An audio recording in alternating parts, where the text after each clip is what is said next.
Bonjour à tous, en tout cas. Greetings, good afternoon, late afternoon. We have fewer people than this morning. Nonetheless, I am delighted to chair this session and welcome our speakers. We're going to talk about crypto. We're not going to talk just about cryptocurrencies, but we're going to talk also about the technologies that underpin cryptos. We have David PRINÇAY, who was in an accident on his way here. Unfortunately, he's unable to attend. So we do have 4 of the other speakers, however. And there will be a Q&A at the very end of the session. So the title is How Crypto is Disrupting. I don't like the word disrupt in French. I translated it in transform. How does it disrupt or change or impact financial services, the financial service industry? I'm going to let you introduce yourselves first. Ladies first, Claudine or Ambre. Who would like to go first? Good afternoon. My name is Claudine HURMAN. I'm Director of Financial Infrastructures, Innovation and Payments at the Banque de France. I manage operational services for Target 2 and market infrastructures, payment systems, and we're working a lot on digital currency for the central bank. We do a lot of work on retail and the Banque de France experimentations for wholesale as well. Thank you, Claudine. Hello. My name is Ambre SOUBIRAN. I'm the CEO of a company called Kaiko. We provide market data, financial information on the price of crypto assets. We cover all trading platforms, and with our data, we provide the data to large companies that operate the blockchain primarily. Well, thank you to you, Ambre, and welcome. Hello, my name is Hadrien ZERAH. I'm the managing director of Nomadic Labs. We're based in Paris, 70 people, and we are developing the TEISSIER protocol, a public protocol. Hello, Jean-Marc STENGER. I work for Société, Générale, SOCGEN. My job is to develop the company's capabilities in digital assets. I structure financial transactions with the crypto formats, and how to keep digital assets. Crypto assets, sorry. Okay, very good. Thank you. I don't know how familiar our public is, our audience is with some of the terminology we're using. Cryptocurrencies, tokens, protocols. Hadrien, could you just set the stage and give us a bit of a flavor of how this works? What is crypto? How does it work? Could you clarify? Yes, with great pleasure. I will need a few minutes to do that. Okay, go ahead. Let's start the story with Bitcoins. It's not a very complicated story. It all starts with software. Bitcoin is a piece of software that you install on a computer. A computer is a node. I install the Bitcoin software on my computer, and it's going to create little blocks, memory, little bits of memory, blocks. That's what we call blockchain. So the software starts running, and then Ambre, she's going to install the same software on her computer, on her node. Our 2 nodes are going to synchronize, and the Bitcoin software that is used on my node and on Ambre's node is going to produce these memory blocks in a synchronous way. I think for Bitcoin it's every 10 minutes. Every 10 minutes you create this block of memory, and they're backed. They follow each other. A few days later, Claudine does the same thing. She installs Bitcoin on her computer. And during weeks and weeks and weeks, X number of people install the same software on their computers, and in a synchronous way, it creates the same memory blocks that forms a chain of blocks called blockchain.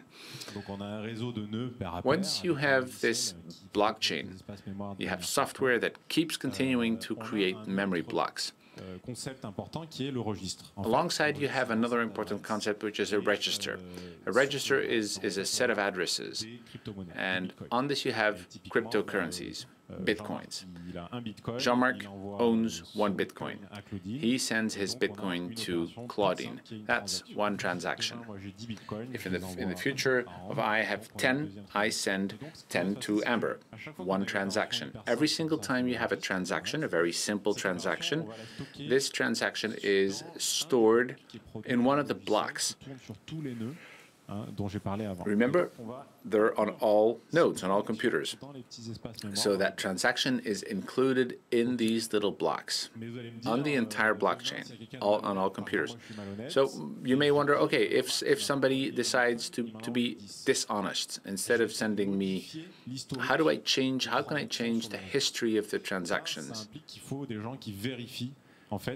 So this means you need people who check whether all whether transactions are the right transactions. We call them miners. These are people who do the mining.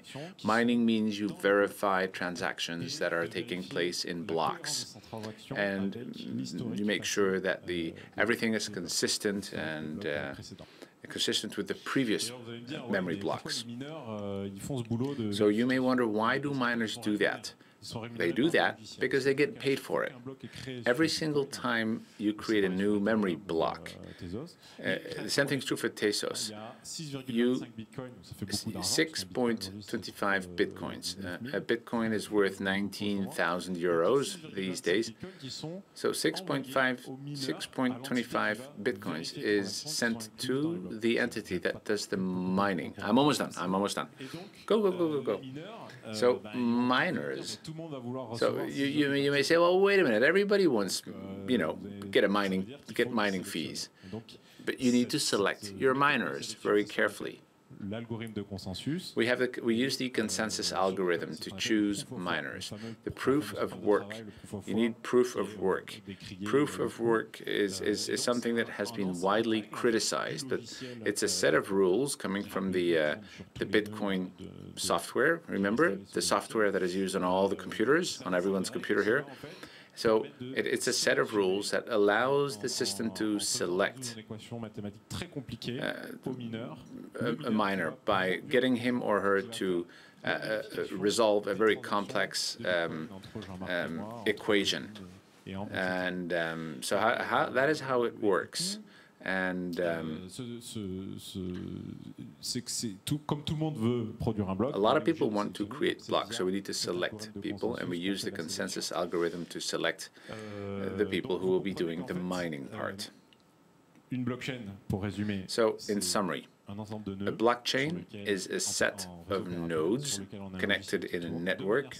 You have a synchronous software that creates memory blocks. In these blocks, you put transactions. You make sure that everything is consistent between the blocks. The people who build that consistency is the miners, and that is what justifies why the cryptocurrency was created. The cryptocurrency is used to pay those who verify and produce the transactions. And all this is called blockchain. It's a piece of software. Then you have more advanced ones like Tezos or Ethereum. They're also blockchains. The difference, and I'll stop there, the difference is that instead of having one single transaction, you can also execute some code, smart contracts, for example. For example, a contract that allows me to borrow an asset from you, or an agreement that allows several people to execute some sort of a deal. So these are next generation blockchains like Ethereum or Tezos. I hope all this is making sense. It is making sense. So what you're saying is that a blockchain is software. That's right. It's decentralized, which means that you do not use a central entity where you store and authenticate all the information. And the system uses computing to perform transactions and get these transactions to be approved and confirmed in the system. Is that correct? Yes, absolutely. But then again, why is there a cryptocurrency in the middle of all this? The reason why we have a cryptocurrency is to pay the people who check the codes. And in the register, all the nodes record all the transactions of all the nodes. If somebody is dishonest and says, I didn't receive 10 bitcoins, I received 10,000, if someone tries to corrupt a node, you can't. He or she would have to attack all the nodes at the same time,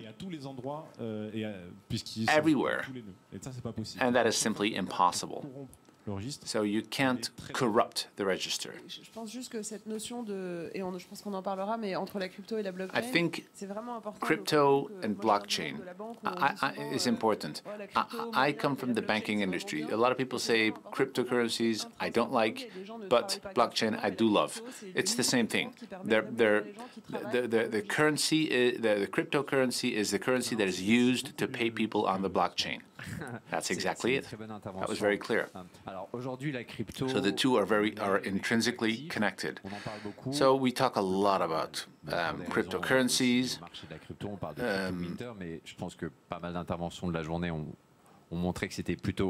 Tech winter, financial market winter. I think a lot of people have been talking about crypto winter because the weather has not been good. There have been a lot of bad events. Some platforms have literally collapsed.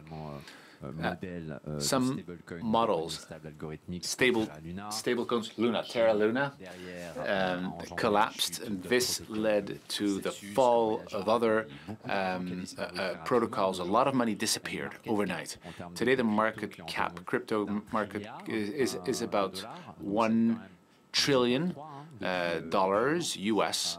That's pretty much, it has been divided by 3 in a few years. What is your take on this? And how does a central bank, I'm turning to you, Claudine, how do you, working for the French bank, the Banque de France, how do you see this? What is your take on this? Are you worried? Do you think that what is happening was meant to happen and that there were too many players out there? What is the position of the central bank from an intellectual standpoint, and what's your agenda, given the recent events with cryptocurrencies? Well, regulators have always scrutinized, cryptocurrencies very closely. The first generation was bitcoins, and then we had this second generation with stable coins that are supposed to be stable because they are connected to another well-known currency or several currencies, or a currency and other financial assets like commercial papers, bonds. They're backed to something.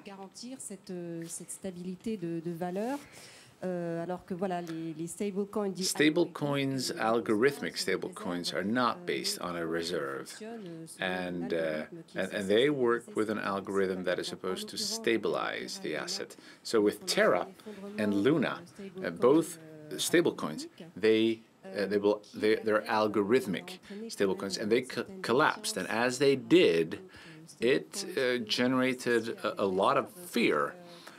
Even for those that are backed to a stable currency, to the actual stable coins. And the regulators had been warning about the risk of this. The Financial Stability Council had, sent out several warnings and also called for greater international regulation and consistency. The European Union decided to not ban, but support it and create a framework for it. So this framework will soon be available thanks to the MiCA, the Market in Crypto Assets Market or regulation. It doesn't ban crypto assets, but it sets a framework. So for central banks, Crypto assets are a point of vigilance. We don't believe they should be banned. We think they have to be very carefully regulated. And what you don't want is the creation of very large pockets that could completely take over economies or part of economies or currencies, for example, because and if this happened in case of a crisis, the central banks wouldn't be able to do anything. Stable coins that are backed to reserves, if people become defiant, they could decide to massively sell off their assets. And if people decide to sell all their assets, all of a sudden, the assets that they're backed that are backed to currencies, there could be a snowball effect, and this could create major market disruptions. So for central banks, this is really a point of attention. There is a lot of research, a lot of work happening on this for greater transparency, governance as well. And again, we are calling for this, for a consistent international framework that is truly harmonized. So this is what I can say about the regulation part. Okay, very good. We'll come back to that. It was very interesting to have your viewpoint.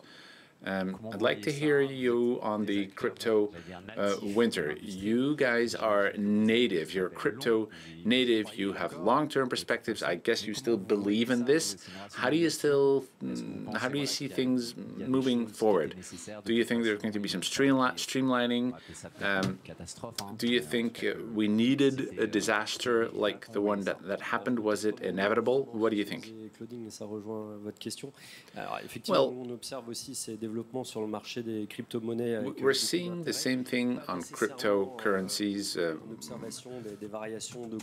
We have, huge cryptocurrency price variations, a lot of volatility.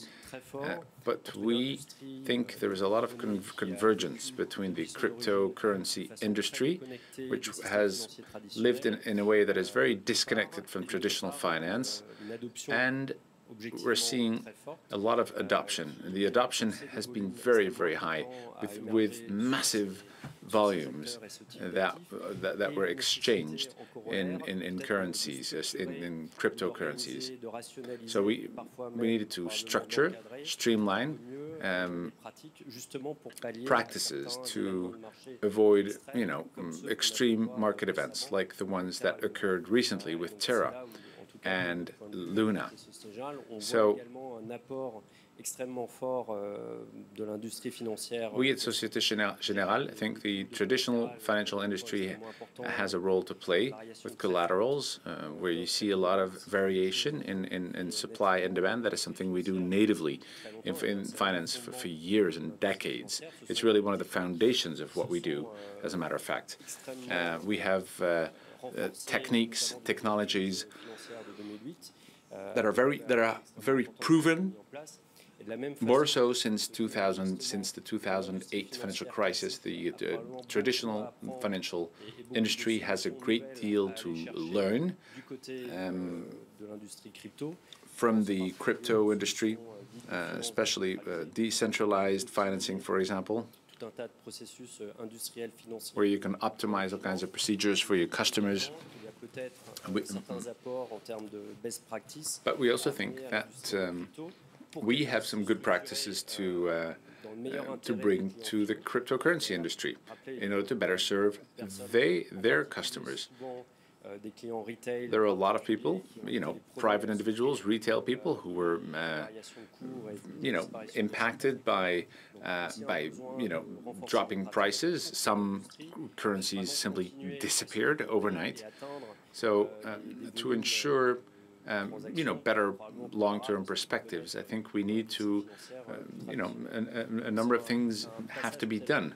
So this has been somewhat of a difficult time for the crypto industry, but I think that in the long run it will be beneficial and practices will become better.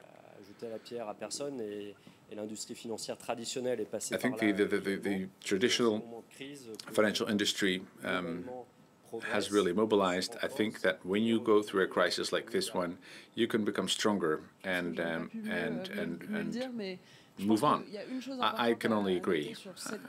Really, the one thing I want to say about this crypto winter is that this is the first crypto winter which is not just specific to the crypto market.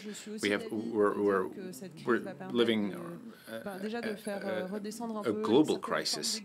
So I think this is also putting an end to some exuberance, which was not serving the industry well. I think this is going to push people to be more focused, more down to earth, and come back to fundamentals, fundamentals such as what is the blockchain, why did we create blockchain, what is the impact of blockchain on real industries. Not only about Web3, NFTs, and all these things.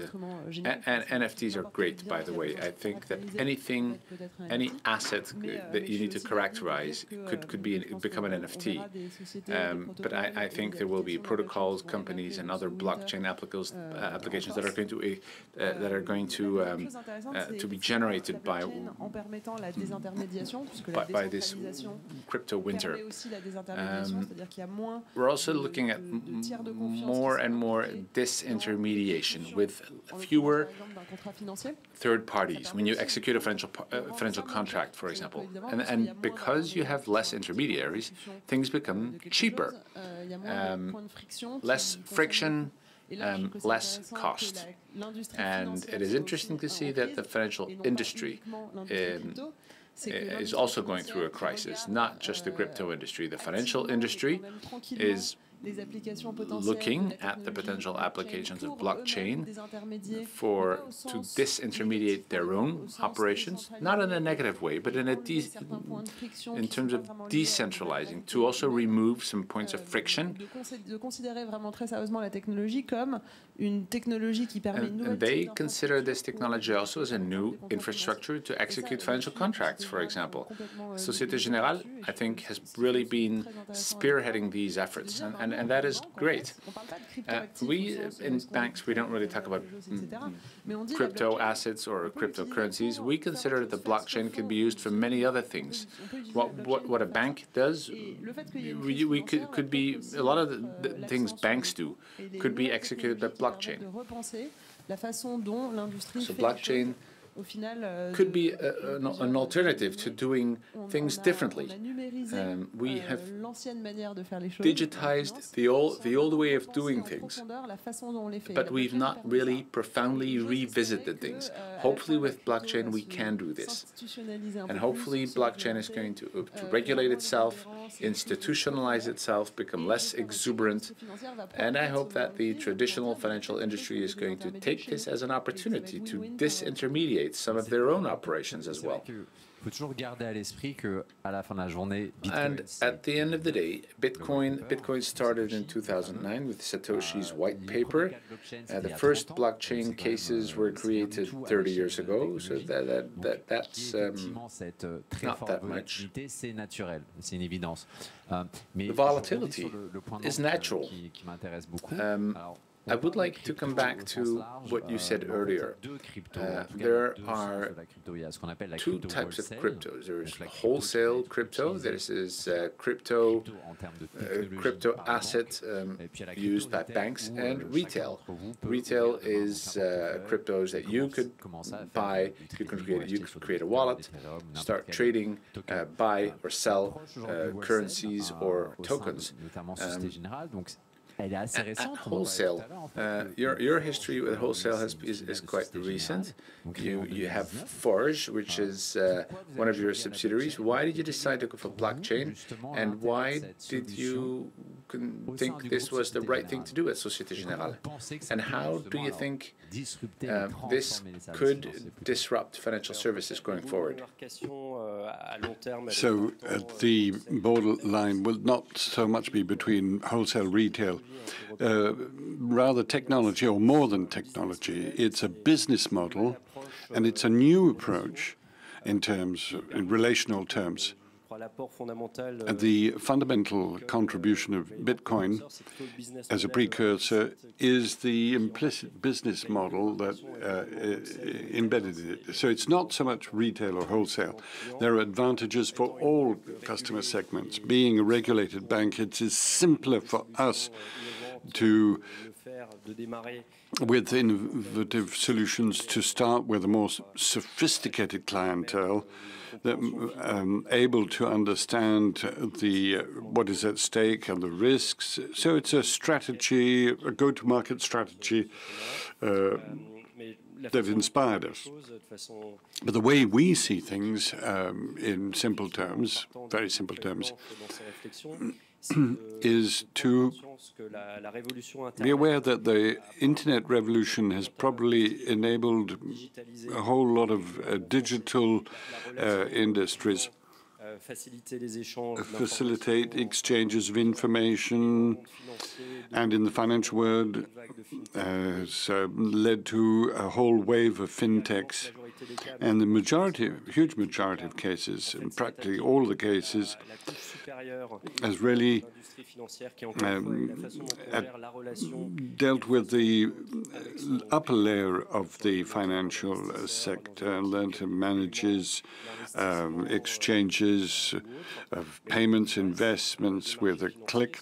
But the lower tiers, the infrastructure that have been built since the 1970s, successive layers, has not changed at all. You can take any fintech, however high performance it is, it continues to operate based on classic financial infrastructures operated by banks or payment systems or market infrastructures that have not changed. And all the problems and the latencies, costs, and the treatment or processing costs that customers pay is due to the lower layers not evolving. The crypto layer has the potential of making the whole infrastructure change and to go from a very sequential way of operating with many different operators in the traditional market, where they come into play one after the other with many reconciling and a clearing of number of operations that require a lot of processing of the operations and go from sequential to a simultaneous system. You have a source of reliable data, information that is directly accessible for all, that is in the blockchain, and that can be the golden source that enable each player, whether it be for a payment or transfer of financial instruments, to refer to this source of data that cannot be altered, and to fluidify and reduce the cost of the transactions. It is the digitalization of the lower layers of the market infrastructures that make it possible to trigger off a cycle of improvement of all the KPIs on a completely different scale compared to what we've been able to do so far. So clearly, you mentioned data is very important, and to transform financial services, they've always needed information. Kaiko, it's very interesting, the approach today. Blockchain is very often seen as a very transparent system. That's not true to start with. Sometimes there are blockchains that are private.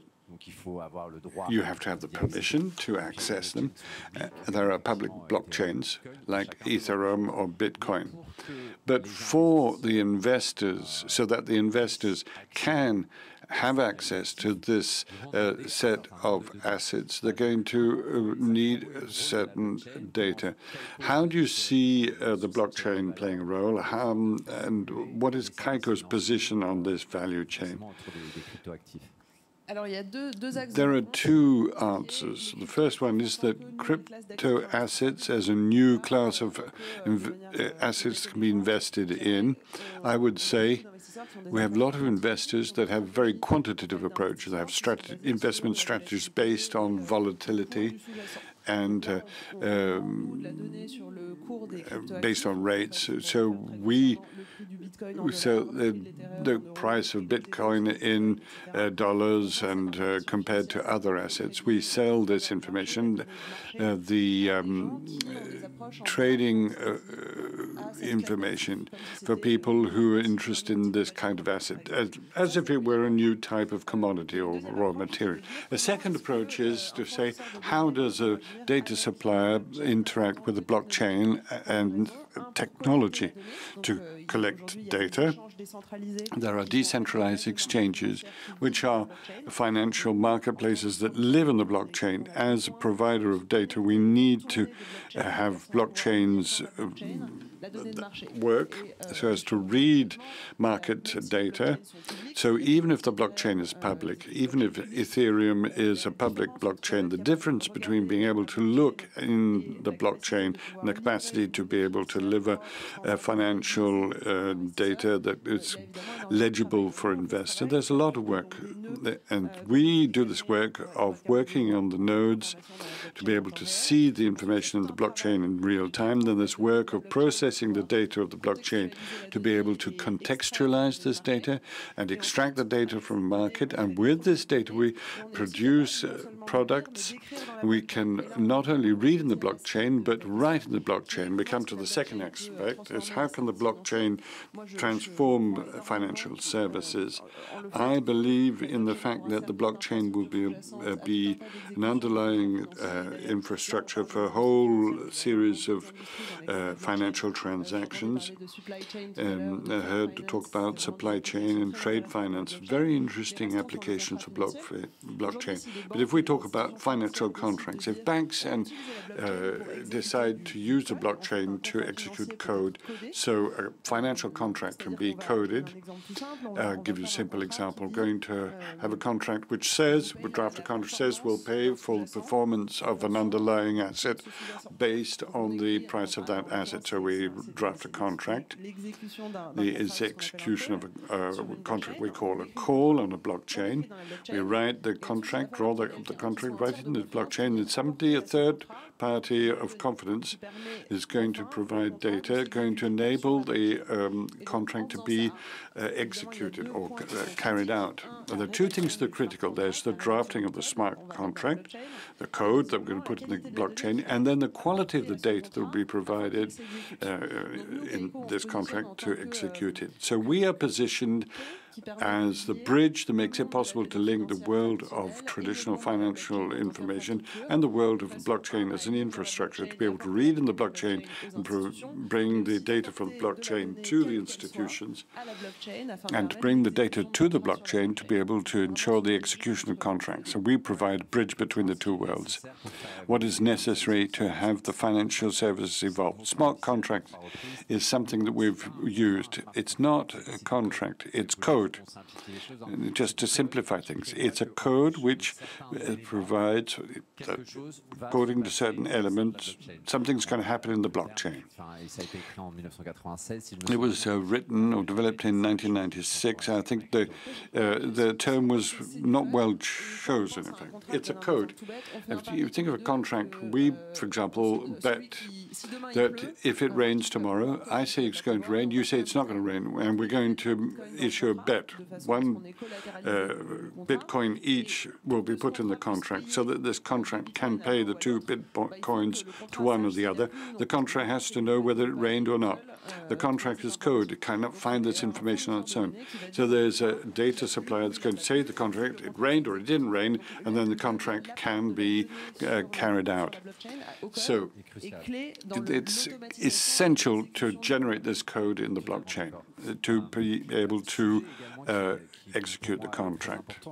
What is very important, and we had At lunchtime, we had a talk on this, and in a presentation that was very interesting.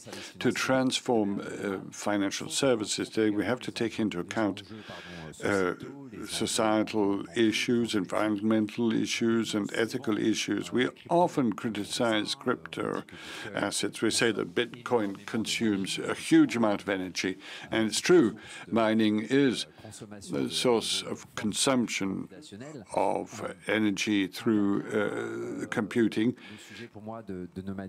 There's the issue of Tezos, Nomadic Labs. I don't know if everyone knows Tezos, but maybe you can talk about it.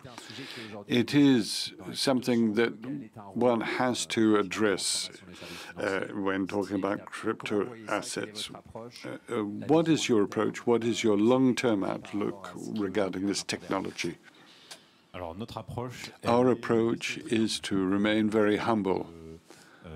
Tezos would not be what we are today without Bitcoin and without Ethereum. So, not to criticize Bitcoins that uses consensus based on work. We use something that is a proof of stakes, which consumes much less energy. If we hadn't looked at how Bitcoin and Ethereum was made, we wouldn't have been able to create Tezos. So we admire Bitcoin very much. Now, you must remember, when a block is produced, there need to be identities to verify the transactions in these blocks. This work is paid by the Bitcoin or Ethereum, Tezos, ou le baker sur Tezos, c'est le pâtissier, une petite référence, un clin d'œil aux racines du projet Tezos. Et donc, so there's a creation of money to pay the person who creates the block. Everyone's going to want to be a miner. There's competition between miners. So there's a need to select. This need to select is the consensus algorithm. So proof of work, and what is it? It's simple. The Bitcoin application gives a very complicated equation to be resolved by the miner. The first one finds it, has the right to produce the block, verify the transactions, and earns the Bitcoins. So the miner is going to provide a lot of calculating power in a certain time frame. And in a competitive situation, it's going to find the solution as quickly as possible. It's going to have to provide a lot of calculating power. And that's why there's a lot of energy consumed. So that's a selection mode of the validating node of the block producer. And on Tezos, we have an approach which is based on the selection via probabilistic laws. So on Tezos, the validating node is selected through the Bernoulli law. It's based on that. So it is draw, which uses very little energy. Tezos uses very little energy. We worked with PwC France, published a study which explains the consumption, or described the consumption of the Tezos network. We consume 17 European fires per year. So we worked on a number of projects, EDF, Ubisoft, but since 2019-2020, to work with big groups, the question of energy consumption was a key issue. And we are fortunate because we were already working on this algorithm, consensus algorithm that used very little energy. But we wouldn't be who we are today without Ethereum, Bitcoin, and Ethereum is working on an update of its software, of its application, to have the same type of consensus algorithm, proof of stake, to show that we were right in our choice. Last thing, to answer your question as to what is Tezos. Tezos is like Bitcoin and Ethereum. It's public. It uses an algorithm that's based on a stake proof. And through a random selection, and also due to the fact that it's the only blockchain. I believe I'm right in saying this. A blockchain is an application. An application is part of a network, and it's a protocol and a number of rules. It's the only blockchain that has rules to modify the protocol.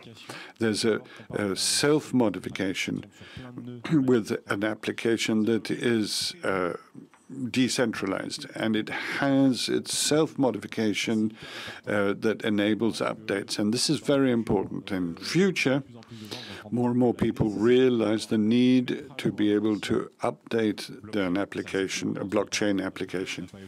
Bitcoin hasn't evolved since 2008. It's incredible.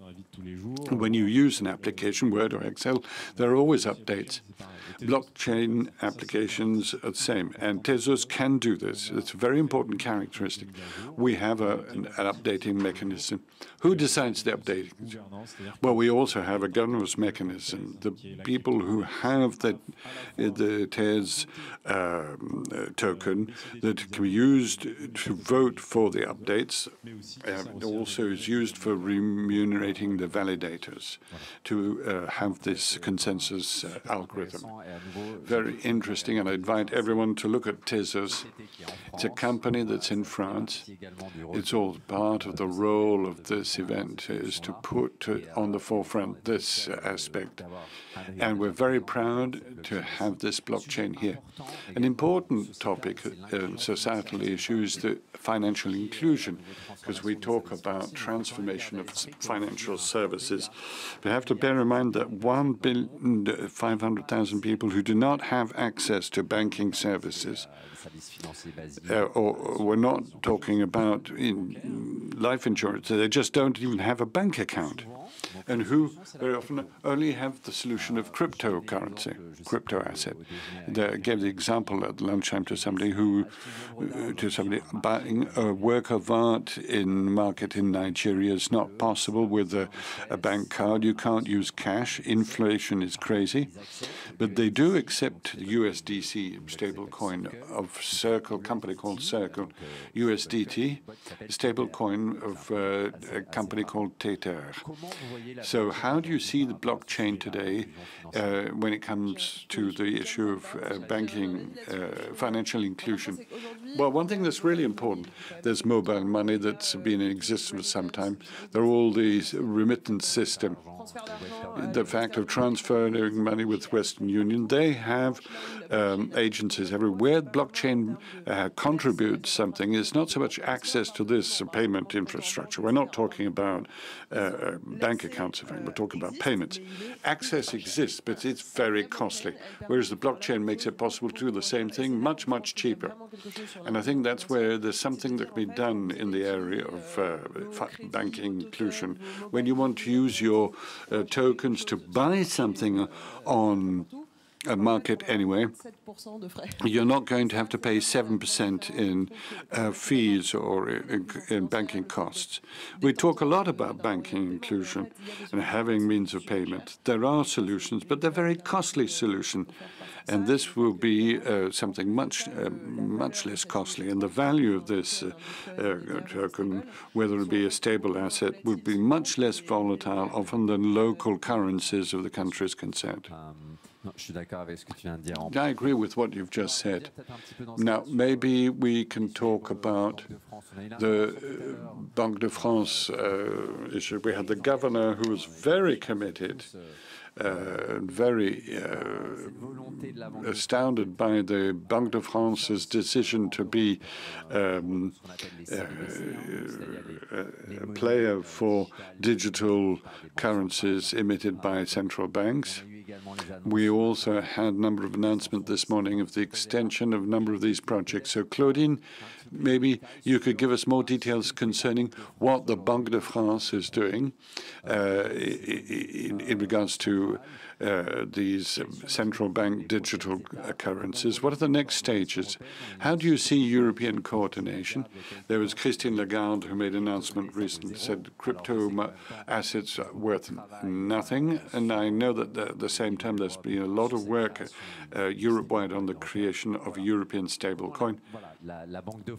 So how does the Banque de France today act as a spearhead in this area? Well, we're committed and working on two projects. The first one within Eurosystem that the governor talked about earlier on, which is the retail digital euro with a two-year investigation phase that has been started. And we're halfway with a lot of work and designing the model, conceiving the model.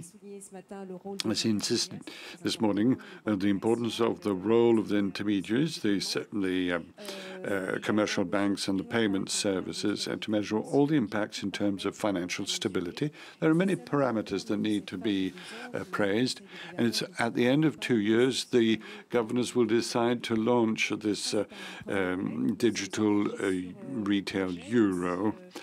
So we're working on this project with the other central banks and working on the construction of the prototype that will be ready the second half of 2022.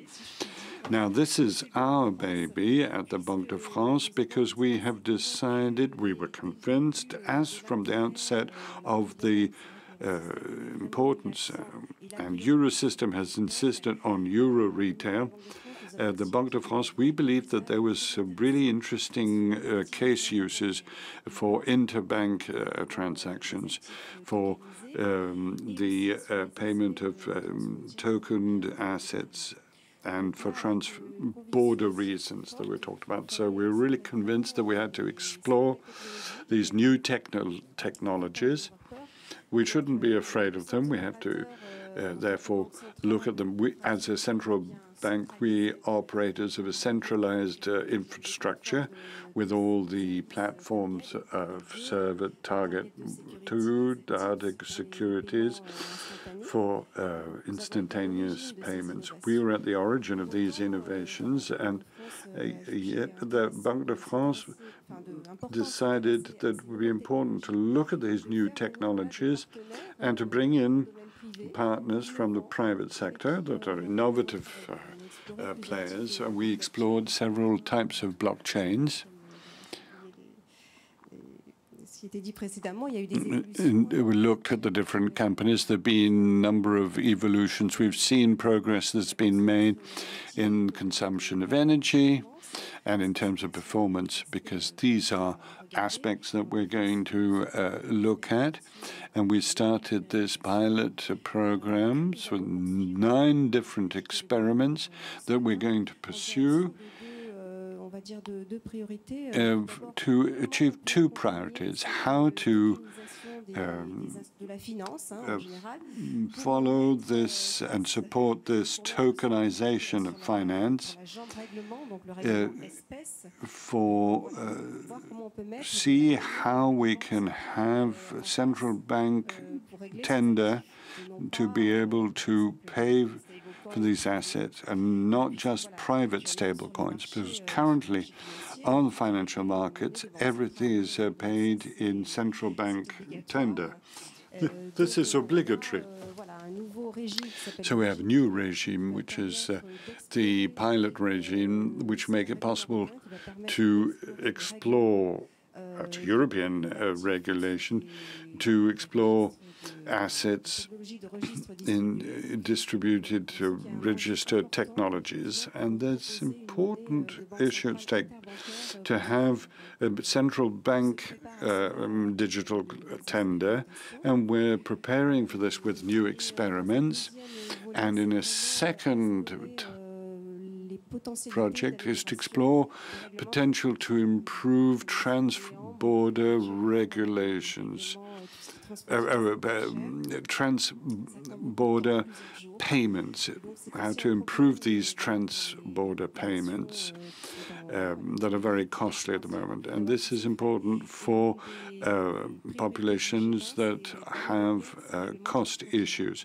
So it's all these payments, trans-border payments and transactions. We believe that these digital currencies can provide the solution. And one of the things we're working on will be to test platforms, interoperable platforms, to exchange digital tender of central banks. This will be a case use that we find really innovative, because the risk of these digital currencies, there are projects everywhere that are emerging, that there should be too much fragmentation and they wouldn't be able to exchange these different currencies. So we're going to work on platforms to see how we can fluidify these transfers. You have a project. It's an experiment with the Swiss Central Bank. This is something that we have already concluded, and we're focusing on continuing to use innovative technologies and to work on interesting case uses involving several continents, so as to reinforce these benefits or these aspects. Thank you, Claudine. An important thing that you mentioned, and it's obvious the central bank should be interested in this, is the performance of the blockchain.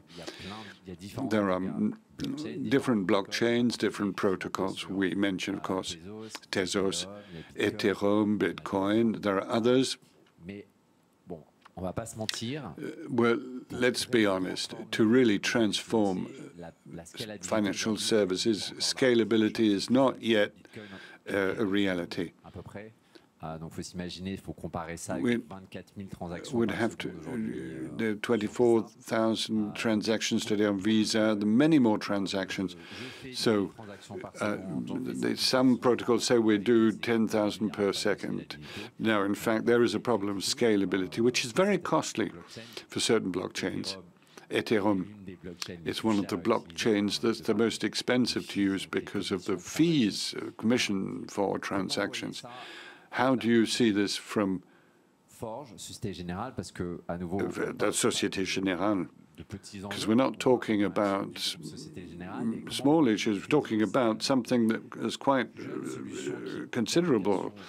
And Tezos, that is a young player that could be used by somebody who would need a blockchain. How do you see this issue of scalability panning out?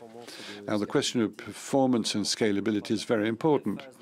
But the phase in which we are today, it's really the beginning of the adoption curve. And I would compare with people who saw Internet emerge in terms of consumer applications. I remember the first modems we had at home. You had an internet page that took 3 minutes to be displayed. We're really at this early stage with blockchain. There's something that's really innovative, really new when it comes to the underlying business model. However, in reality, for certain case uses, the performance is not comparable with what can be observed with conventional financial infrastructures that work very well. However, the underlying potential linked to this disruptive business model is well and truly there. Now, to improve performance, to address expectations, there are a number of things that have been started, and a number of things that are being explored, and investments are substantial in the underlying technology. There was an estimate that was made within Société Générale. It's tens of billions of euros globally that are invested in the development of blockchain infrastructures. And we are confident in the creativity of people like Nomadic Lab or other companies to provide technological solutions will enable us to achieve the necessary level of performance.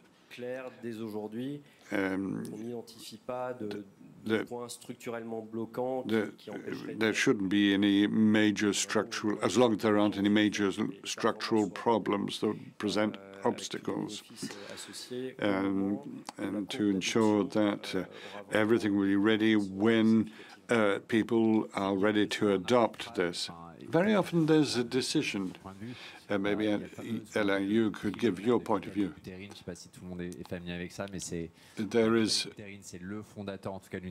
Vitalik is one of the designers of Ethereum, was the first blockchain protocol that made it possible to go further than simply the transfer of money, but to have decentralized applications. And there is this dilemma or trilemma. You have to have scalability and performance and decentralization. You cannot have everything. What is the priority? Scalability, decentralization, security? What, for you, is the priority amongst these three aspects? Difficult question. The three are important. I'd say security above all, because when it comes to scalability, there are solutions, as Jean-Marc was saying. We're talking about solutions like roll-ups, optimistic roll-up, which are layers that are going to work above layer one, whether it's Ethereum or Tezos. Tezos did an update a few weeks ago, make it possible to deploy new roll-ups to increase substantially the number of transactions. Now, to give you an idea of the state of the art in scalability, I think we're going towards solutions, layer two with roll-up solutions. We're going to have optimistic roll-ups with Ethereum, with projects like Arbitrum, or with Tezos, where we can deploy natively new roll-ups. And these are special nodes. You're going to have all your transactions or execute your smart contracts, bits of code we were talking about in this layer, which is has a higher performance. Once everything is compacted, you validate everything on layer one. And this enables you to have a much higher scalability than what Ethereum or Tezos offers. We're at 180 transactions, which is insufficient at the time being. But we're not far from, on Ethereum, the layer 2, Arbitrum, Optimism have already proved their worth. We've got Uniswap, which is decentralized, that already EV is on Arbitrum, Optimism, that are already functioning. They need a little bit more time because it's recent. On Tezos, we just brought this out a few weeks ago. We're going to start working, and a number of industrial players going to work on this, to work on everything to do with NFTs and gaming. To answer your question, I think it'll be layer 2s with optimistic roll-ups or Icaro roll-ups. And then afterwards, with all new technologies, you need adoption. You have to develop all the tools around these new technologies that can be easily used. They can be easily used. But I think we're starting. And you have to bear in mind, I'll let you have time to ask questions. You have to bear in mind that it's an industry which is nascent and at the same time has grown hugely. I'm not talking about the valuation of market capital, but in 1995 there were 50 million people who had access to internet with the modems, as you were saying. Today there are 50 million people who use daily Ethereum for transactions. So we're on the same curve of adoption as internet 30 years ago. Internet took 10 years to attain 1 billion users. So if we continue on the same scale, in 10 years there will be 1 billion people using crypto and 60% of the world population using crypto. So the technologies are nascent and are perfectible. But they are there. We've been talking a lot about mining, blockchain, what is it, how does it work, crypto, scary, cryptographics, and so on. I did IT all my studies. I don't know how internet works, and I'm fine with it. So I don't know I think the blockchain bottleneck, we're just going to overcome when we start talking about it and explaining how it works. I'm a bit surprised to see and hear people who ask for explanations all the time. You know, let's leave it up to experts, specialists. I don't know how email works, and yet I use my email every day. Right, and that is probably how we're going to make it to a million people when we stop talking about roll-ups, optimistic roll-up, and so on. For industry experts, this means something, but for the average person, it doesn't. I think we could, you know, in the future, we could come up with financing or money lending solutions using blockchain. People don't even need to know that it uses blockchain. It will be cheaper for consumers, cheaper for issuers, because there are fewer intermediaries and less friction in between, and that's it. So it will just be a better world, an easier world, and that's it. And no need to explain what a ZK roll-up is. It is really interesting because it is the kind of information people need to know and ask for. But I think the adoption will get better when people start trying to understand. Well, I think cryptos could very well have their Google moment or iPhone moment when it becomes so straightforward, so simple that it becomes obvious. Folks, all forward to you. I don't know if we have any questions. Do we have any questions for our panelists? Bonjour, Arnaud Francioli, Société Hello, Générale. Arnaud Francioli, Société Générale. I'm not an expert on crypto. We talked a lot about infrastructure, blockchain infrastructure, and we haven't really talked. We talked about the currencies, not so much about the assets. Crypto assets. I have a question for the two startup creators. When you did you do any ICOs when you raised money? And if not, why were there any issues with tokens? No, not for me. When we had to when we did a fundraising, we talked to fintechs. It was not a major problem, and because of our business model, we had no reason to really do this. We raised crypto in 2017, and the thesis tokens were distributed to people who had made a donation. But I'm not a real ICO fan, to tell you the truth. I think the equity model is healthier. Except when there is a business model that justifies a utility token. Il y a des questions un peu partout, ouais. Okay, we have a lot of questions here. Thank you for your presentation. Victor Galavardin, I'm an accountant. My understanding is that with blockchain, the information is public, which means that if you have public transactions, you could know how much money a company is making, how much a company is spending.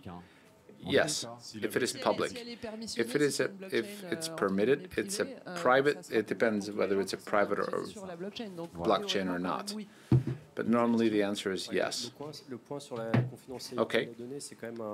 Data confidentiality is certainly one point that has to be looked into.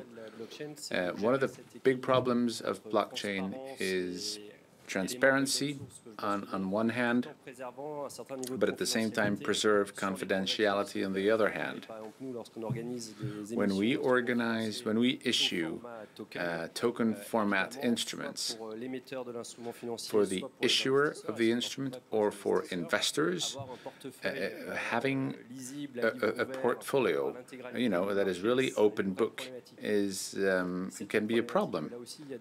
They want privacy, and on the blockchain,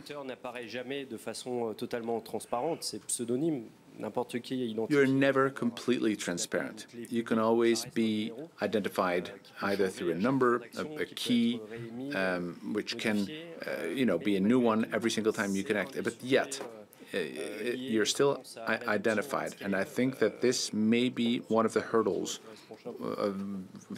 to high-scale adoption. Ce que tu mentionnais tout à l'heure, donc les fameux ZK roll-up, donc ce qu'on appelle les zero knowledge roll-up. So the zero knowledge roll-ups are an interesting option. If you're going to sell someone alcohol, you need to check their ID, right?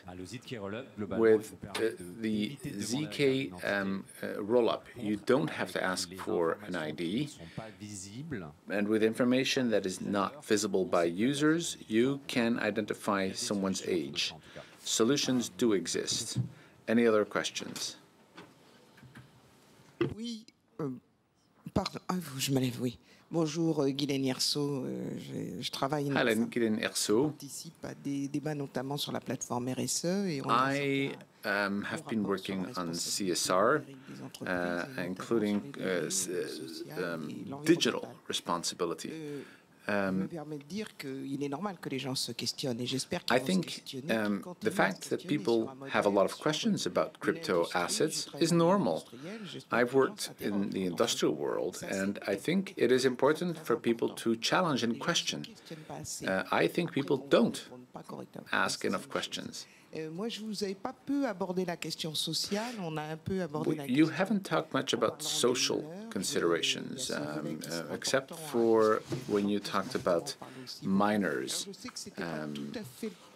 I know that this was not exactly the topic of this roundtable, but I'd like to hear you a bit on social considerations and environmental considerations. You talked about energy.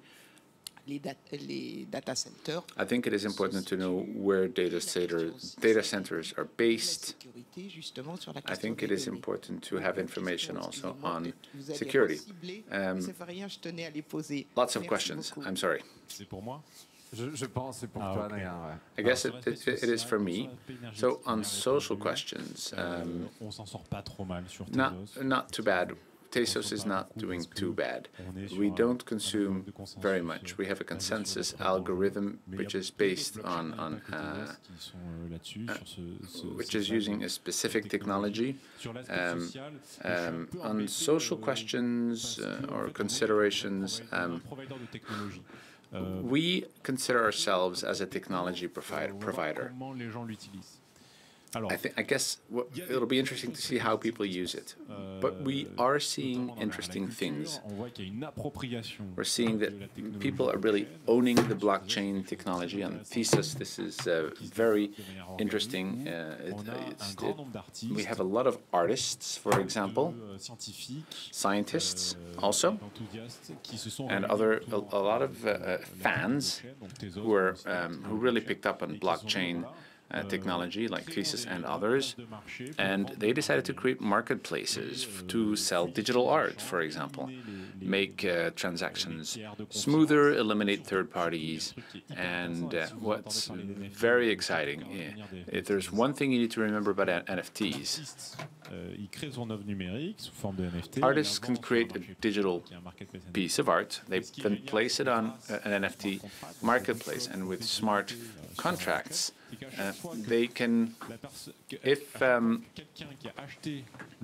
someone buys an NFT, for example, if I buy an NFT, or if Claudine creates an NFT which I buy, and if I sell it to Ambre, every time there is a new transaction, a percentage goes to Claudine, because she is the one who created the NFT. That is really important. When there is a secondary market, the original creator gets some of the money. And that really takes us back to, to the fact that this is a very fair system. Social, I don't know if you want to call that social, but I think that it certainly makes a positive difference. I really like decentralized finance.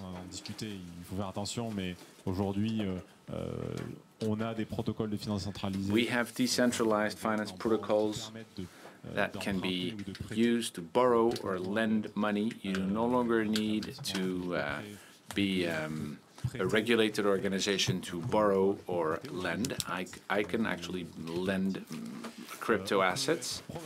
For example, you can be a liquidity provider, so we can allow people to exchange assets.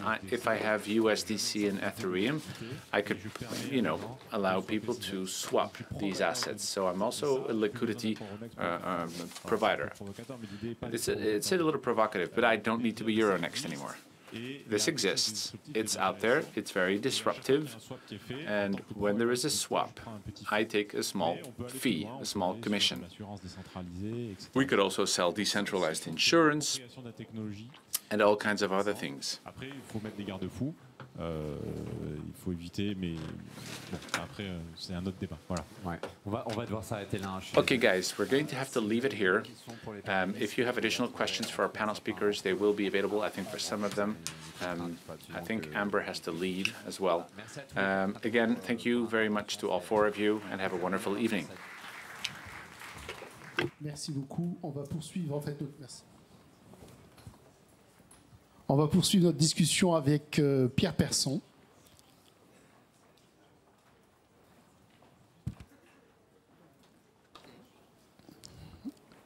Pierre, député de Paris.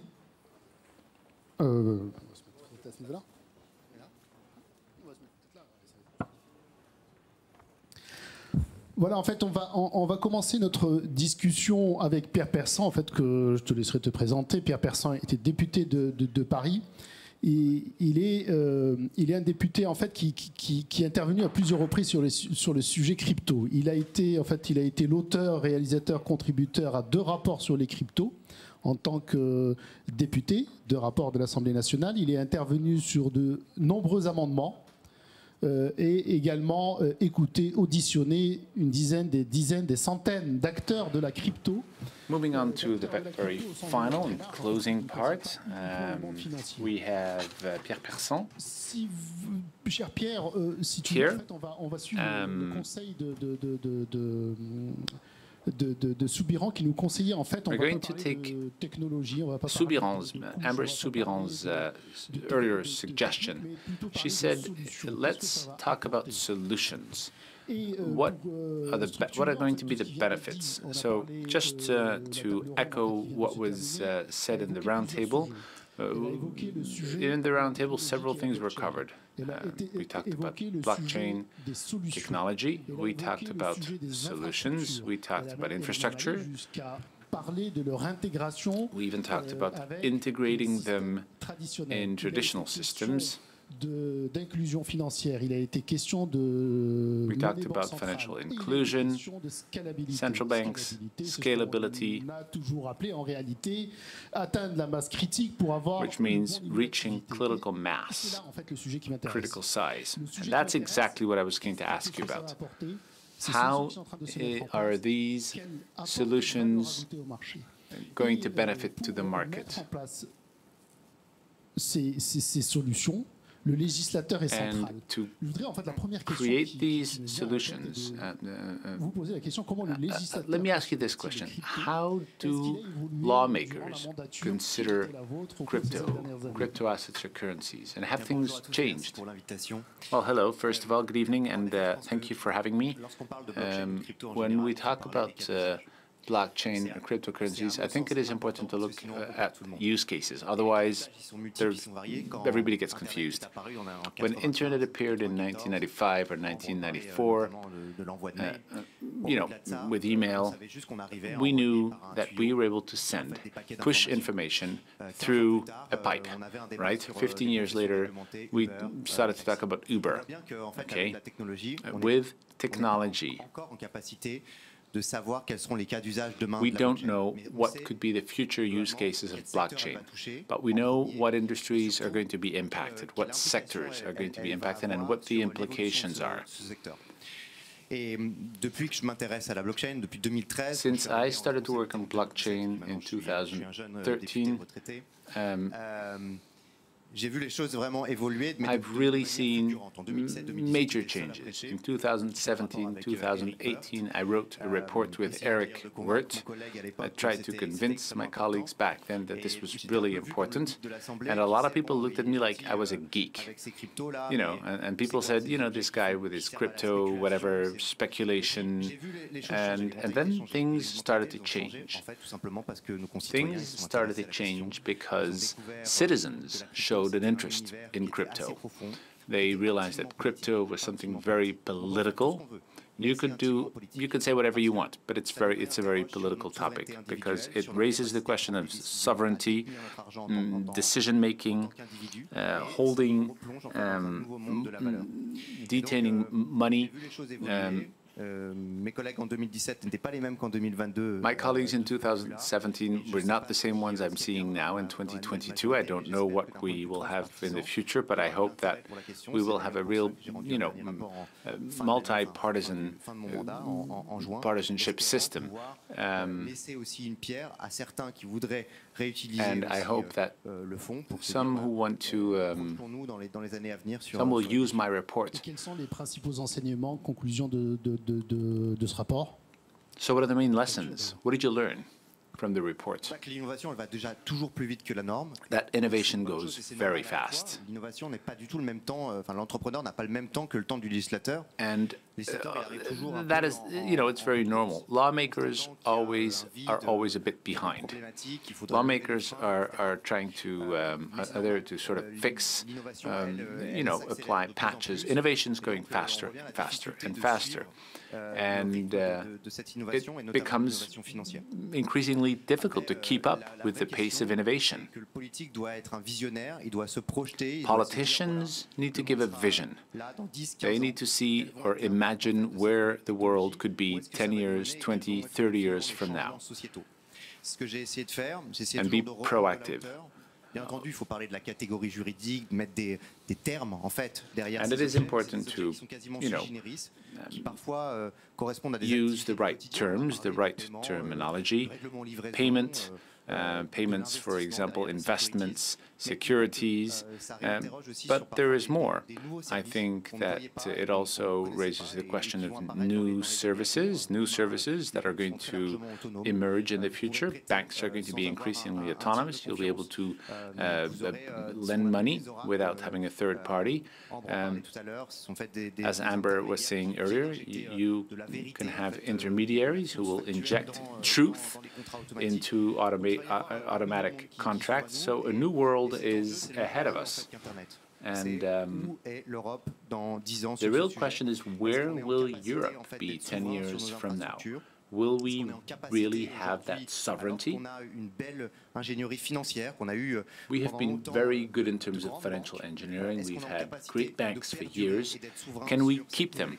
And can we keep our sovereignty after the internet age, with the crypto age? Can we keep this currency?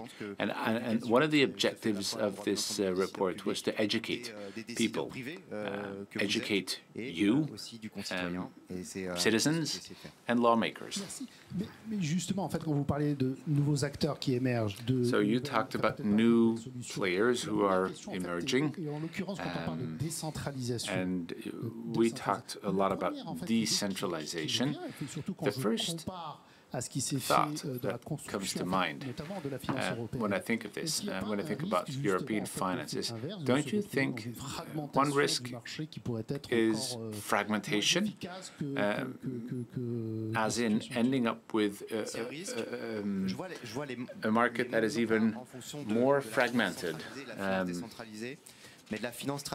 Well, I think we have traditional finance and crypto finance. There will be decentralized players and there will be decentralized players. But finance will be entirely crypto-based. Crypto because crypto is information systems. It's value transmission.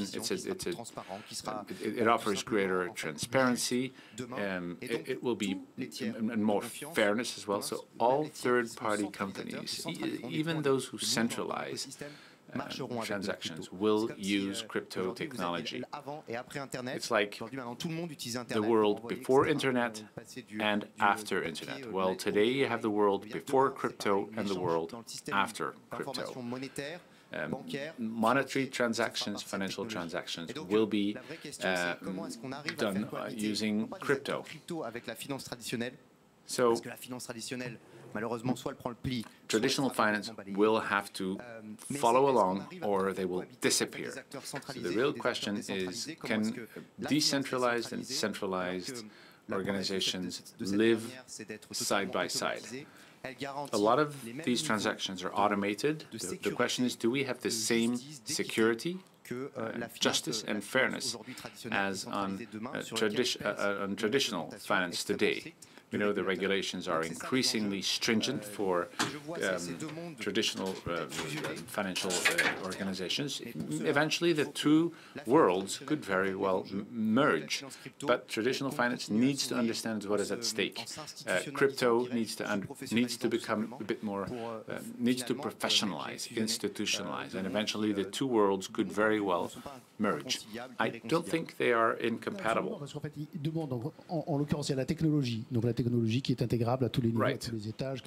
Technology can be integrated at all levels.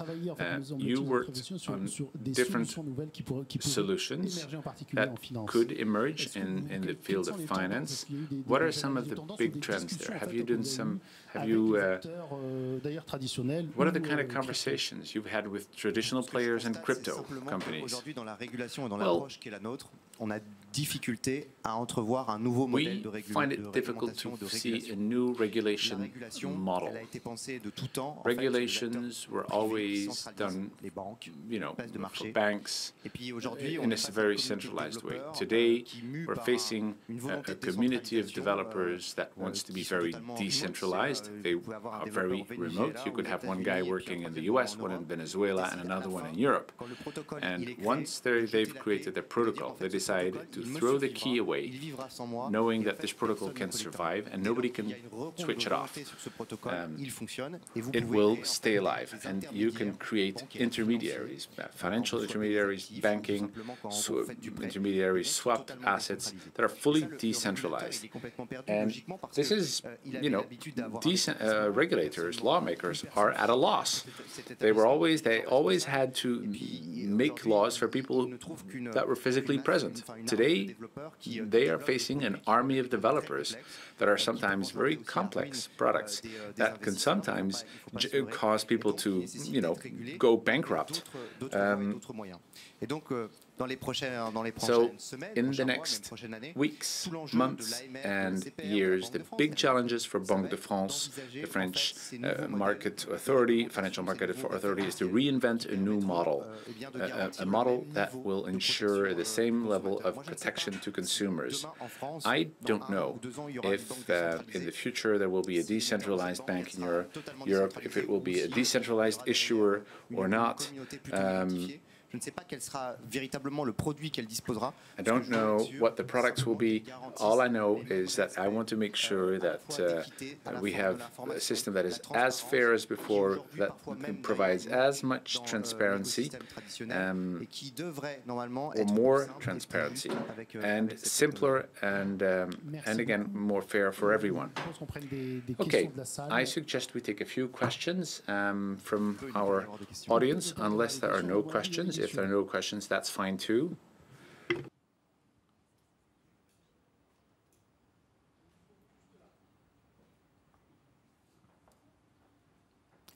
Et là-bas au fond.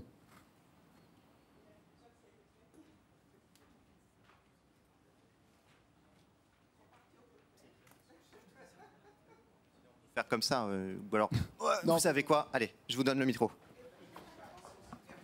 Non, non, il y a des règles de sécurité sanitaire, pas financière. Celui-là, bon. Ah, il n'y en a plus d'autres. Bon, bah écoutez, moi je voulais justement, vous avez terminé votre phrase sur l'éthique. You talked about ethics.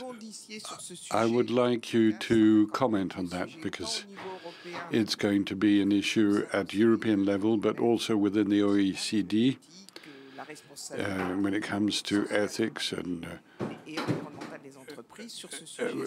environmental, social responsibility of companies is going to be a central issue in the coming months and years. I don't have any answer to that. As with everything with this technology, you can do anything. You can be a libertarian or sovereignist. You can do anything with it. You can have an action as a be responsible, or you can be, on the contrary, not responsible. But it all depends on the models that are based on that.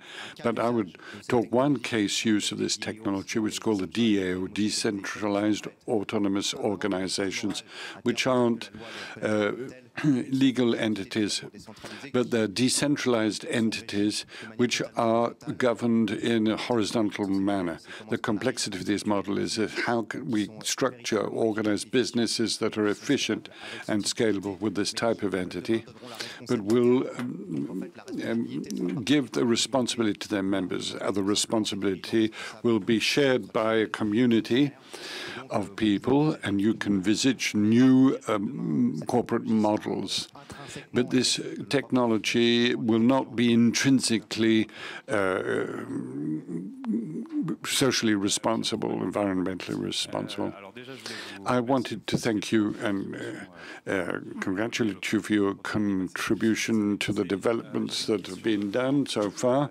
I had a question concerning the prospects of the euro stablecoin that has been recently launched, and also talk about the timing regarding activities that are being developed with perspective for 2024. You want to make me to talk about the central bank digital tender? Now, the euro, for those of you who don't know, Circle is a stablecoin emitter. It's a token which is based on different technologies, but is backed on conventional tender. So it's a tender which is backed on the euro. So all the banks will have stable coins, central banks stable coins. All the banks will have stable coins, and there will no longer be the standard that exists today. that will be obsolete. So the real question, and the question behind what you ask, is can we accept that the only issuer of a stable coin in euros can be regulated by the American regulators? I think no. There is an ongoing fight, which is the fight with the US, with a lot of pragmatism, to continue to admit the tender. And we prefer to have USDC rather than having pesos, and means that make it possible for the American dollar to extend its hegemony. I think this is going to continue.